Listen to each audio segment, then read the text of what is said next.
Miris melihat mendengar hal-hal seperti ini. Ada di sekeliling kita. Jangankan bicara soal gedung yang layak, bangunan yang layak. Bahkan kamar mandinya pun sungguh miris. Saya sempat melihat satu susu formula untuk bayi. Dan ketika saya cek tanggal kedaluarsanya, sudah lewat bertahun-tahun. Saudara, sinyal pindah ibu kota semakin sering diungkap Presiden.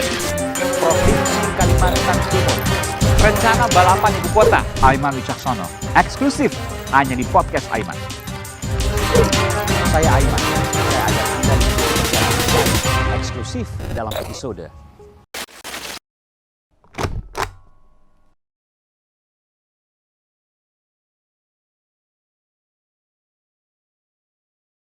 Halo saudara, bagaimana kabar Anda? Semoga Anda senantiasa dalam keadaan sehat dan baik-baik saja. Kita berjumpa lagi di podcast Aiman Wicaksono musim kedua yang merupakan hasil kolaborasi antara Kompas TV, Media Podcast Network, dan Trusty Talent Management. Sebelum mulai, kita akan bahas nanti, tapi saya mengingatkan dulu nih, jangan lupa untuk follow dan beri rating pada podcast Aiman Wicaksono di Spotify dan subscribe YouTube Kompas TV. Supaya Anda tidak tertinggal setiap penayangan episode terbarunya. Di musim kedua ini saya akan berbagi cerita menarik dan berkesan seputar penggarapan program Aiman di Kompas TV dan kehidupan saya menjadi seorang jurnalis, seorang ayah, seorang macam-macam deh. Yang belum pernah saya ceritakan sebelumnya. Semua akan saya bagikan eksklusif hanya di podcast Aiman Wicaksono. Baiklah saudara, kita akan awali perjumpaan kita kali ini dengan apa yang melatar belakangi saya untuk melakukan investigasi pada episode Misteri Panti Maut. Ini ada di Riau, di sekitar Pekanbaru. Lalu apakah yang menarik dari investigasi itu? Seperti aksi kelitih yang sempat terdengar marak dan juga kerap kita perbincangkan, di mana seorang anak dari anggota DPRD di Kebumen, Jawa Tengah tewas akibat sabetan benda tajam yang mengarah kepada dirinya. Kejadian terjadi di Yogyakarta. Sang pelaku ternyata masih pelajar SMA. Dan diduga tersangka ini telah ditangkap ya. Semuanya ini remaja, luar biasa memang. Miris sekali. Dan diduga sebagai proses untuk masuk sebagai anggota geng. Wow. Sebegitu mengerikannya. Dan saudara, isu kemanusiaan memang bukanlah hal yang kecil untuk tidak kita lihat di Indonesia. Padahal negara kita, ya tentu kita semua tahu ya, berlandaskan Pancasila. Di antaranya adalah sila kedua, kemanusiaan yang adil dan beradab.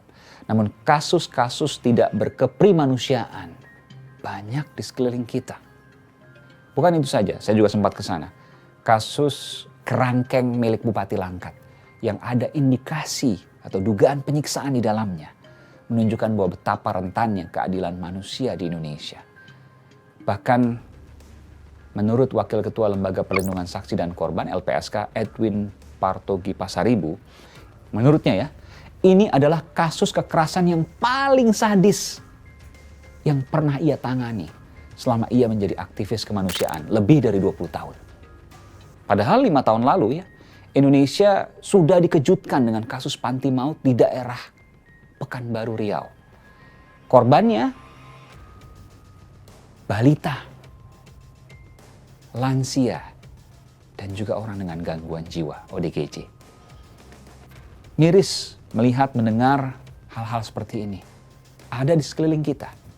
Oleh karena itu saya akan menceritakan betapa keji dan kejamnya pelaku yang memanfaatkan manusia untuk keuntungannya sendiri.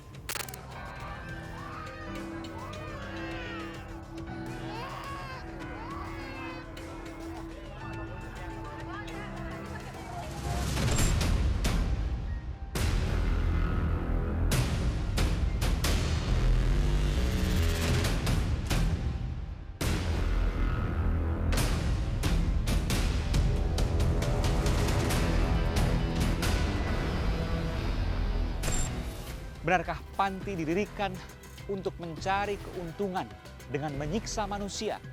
Sebuah tragedi kemanusiaan besar di negeri ini. Lantas apa yang terjadi pada panti maut kala itu? Saya sempat masuk ke dalam. Saya melihat dalam pantinya. Luar biasa, saya dikejutkan dengan kondisi panti yang saya harus ceritakan dulu bangunannya. Itu luar biasa. Panti Maut Berkedok Yayasan Tunas Bangsa yang kalau dilihat dari luar itu normal seperti panti-panti sosial lainnya.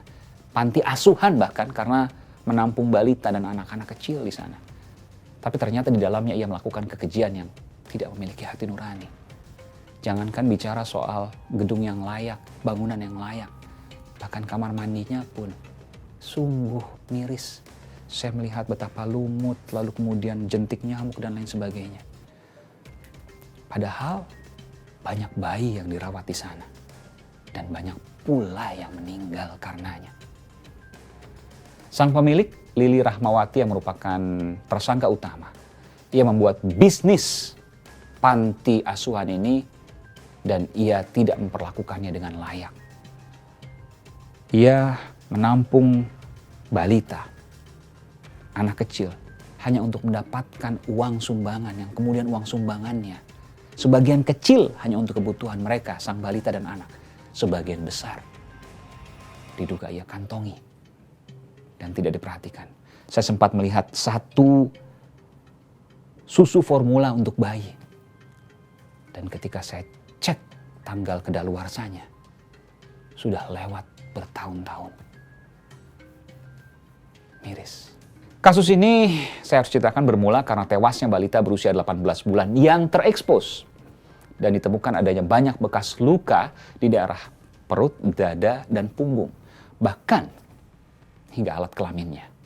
Sedangkan 5 balita lainnya dikabarkan tewas misterius. Keadaan panti asuhan itu sangat tidak layak sebagai tempat yang dibilang panti asuhan untuk anak. Kondisinya sangat berantakan dan bahkan para balita diberikan asupan-asupan makanan yang tidak semestinya. Bahkan tadi yang sudah saya ceritakan, barang-barang kedaluarsa. Saudara, di belakang saya ini adalah ruang bermain anak-anak balita. Dan saya akan perlihatkan pada Anda betapa mirisnya para anak balita ini bermain di dalamnya. Dan kondisinya seperti ini.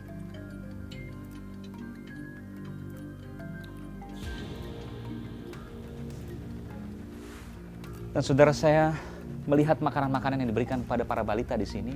Dan dengan mudah saya ambil secara acak, saya menemukan makanan yang sudah kedaluarsa. Anda tahu berapa tanggal kedaluarsanya, saudara? April 2012. Dan ini diberikan pada para balita. Hal yang paling mengejutkan dan mencurigakan adalah adanya sebuah lubang sampah dalam sebuah ruangan. Saya mendatangi bersama polisi kala itu dan menduga lubang tersebut adalah tanah yang sempat digunakan untuk makam balita. Tempat yang sebelumnya diduga makam yang ada di dalam bangunan ini. Saya akan minta Pak Kapolsek bisa. Ya, Pak Indra Rusdi, Pak Kompol Indra Rusdi, Pak. Ya. Bagaimana ini bisa dicurigai menjadi makam, Pak? Sebelumnya kan ada anak yang belum ditemukan. Jadi setelah ini ada lubang sampah, kami dari kepolisian curiga ini ada tempat dikuburkannya anak. Ini baru satu, Pak, ya? Yang hilang tersebut. Baru satu, ya? Setelah kita gali bersama tim forensik dari Rumah Sakit Bayangkara, untuk sementara belum kita jumpakan yang namanya makam bayi tersebut. Saya tidak bisa membayangkan apa yang terjadi. Tapi yang saya bisa temukan tentu hal yang luar biasa. Di luar logika kemanusiaan yang pernah saya temukan sepanjang karir saya menjadi jurnalis. Dan saudara, saya juga melakukan wawancara dengan seorang wanita yang bernama Suparmi. Ia adalah nenek dari balita yang berusia 18 bulan yang tewas itu. Suparmi menceritakan informasi yang diketahuinya bahwa anaknya menjual cucunya ke panti itu dengan nilai uang 5 juta rupiah. Apabila sang ibu ingin mengambil atau anaknya tadi, maka cucunya yang berusia 18 bulan atau bayi 18 bulan dari panti tersebut, maka keluarganya harus menebus sebesar 8 juta rupiah karena ada biaya perawatan balita tersebut selama di panti selama 3 bulan. Bayangkan, ketika dia memberikan ke panti, dia dapat 5 juta, tapi baru dirawat 3 bulan, harus di markup menjadi 8 juta. Di markup 3 juta, digelembungkan 3 juta, 8 juta. Meskipun proses menitipkan bayi mendapat 5 juta itu juga sebuah pelanggaran hukum. Karena tidak ada jual beli manusia. Itu merupakan indikasi dari perdagangan orang. Atau ada undang-undang yang bernama dengan TPPU, tindak pidana perdagangan orang. Namun saudara naas, Suparmi yang bekerja sebagai penjual lontong ini tidak bisa menebus cucunya yang ia sayangi. Ia kemudian baru bisa menemuinya saat di rumah sakit dengan keadaan yang mengenaskan. Dan kemudian sang cucu meninggal. Dan menemukan meninggal dalam keadaan mengenaskan. Iya, dari mana kami punya duit saat itu? 8 juta ya? 8 juta. Ibu coba waktu itu minjam uang sana sini, tapi nggak ketemu juga. Nggak bisa Mas, kalau Besar pinjam sekali apa buat yang ibu. mau Mbak bayar apa Mas kami. Itu aja. Ibu sehari-hari kerja apa? Jual lontong aja Mas. Selain itu saya juga menyambangi panti berikutnya, yaitu panti jompo dan penampungan orang dengan gangguan jiwa yang jaraknya 8 km dari panti asuhan itu. Keadaan panti asuhan yang tadi saya ceritakan sudah tidak layak untuk dihuni oleh manusia. Ini saat saya lihat di sana lebih parah keadaannya dibanding panti asuhan tadi. Berdasarkan hasil penelusuran, panti itu sudah merenggut 3 orang meninggal ya, dengan orang tersebut adalah ODGJ, orang dengan gangguan jiwa. Dugaannya karena disiksa, karena kabur dari panti itu. Kejam yang dilakukan oleh sang pemilik dengan tersangka yang sekarang sudah dihukum yang bernama Lili demi kepentingan pribadinya. Padahal panti Yayasan Tunas Bangsa ini sebenarnya sudah dicabut izinnya dan dilarang oleh pemerintah untuk beroperasi dari tahun 2011. Sang tersangka pada kala itu, Lili, malah tetap beroperasi hingga tahun 2017.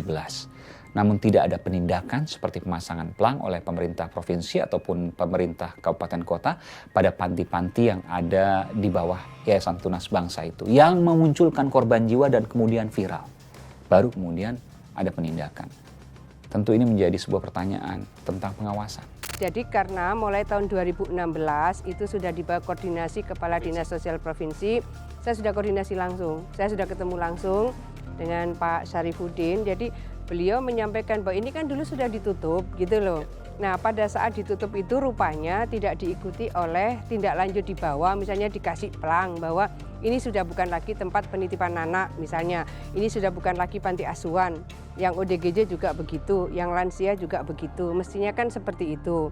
Nah pengawasan yang paling mudah, paling dekat tentu adalah di lini paling bawah. Kalau misalnya Anda dikasih papan saja, maka tetangga kanan kiri sudah akan bisa memberikan pemagaran. Tolong jangan lagi ke situ, ini sudah bukan lagi panti asuhan. Tolong jangan ke situ, ini sudah bukan panti lansia. Ini sudah bukan lagi panti ODGJ misalnya. Jadi kembali bahwa pengawalan, pemantauan dari seluruh anggota masyarakat itu menjadi sangat penting untuk melindungi siapapun termasuk anak-anak kita. Saya lanjutkan saudara.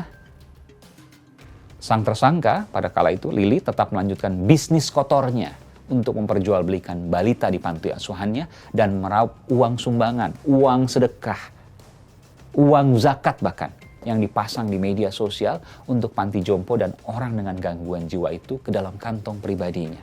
Padahal uang yang Lili dapatkan tidak ditujukan untuk kepentingan manusia yang seharusnya ia merawat dan memanusiakan mereka. Akhirnya pun terkuak kasus ini, Lili terlilit jeratan hukum 15 tahun penjara. Apakah itu cukup untuk membuatnya ataupun mampu mencegah orang lain untuk tidak melakukan kekejian yang sama? Tentu ini ada perdebatan. Tapi hasil putusan pengadilan harus kita hormati. Dan 15 tahun penjara tentu bukan waktu yang sebentar. Harapannya adalah sang terpidana, Lili, bisa melihat masa depannya, bisa menyesali perbuatannya, tidak mengulang, dan sebaliknya memberikan manfaat dan keikhlasannya atas apa yang telah ia lakukan sebelumnya untuk tidak mengulanginya lagi. Demikianlah saudara, momen ataupun peristiwa di balik penggarapan program Aiman yang dapat saya bagikan pada kesempatan kali ini. Jangan lupa untuk subscribe YouTube Kompas TV dan Spotify Podcast Aiman Wicaksono untuk terus tahu episode terbarunya. Saya Aiman Wicaksono, salam.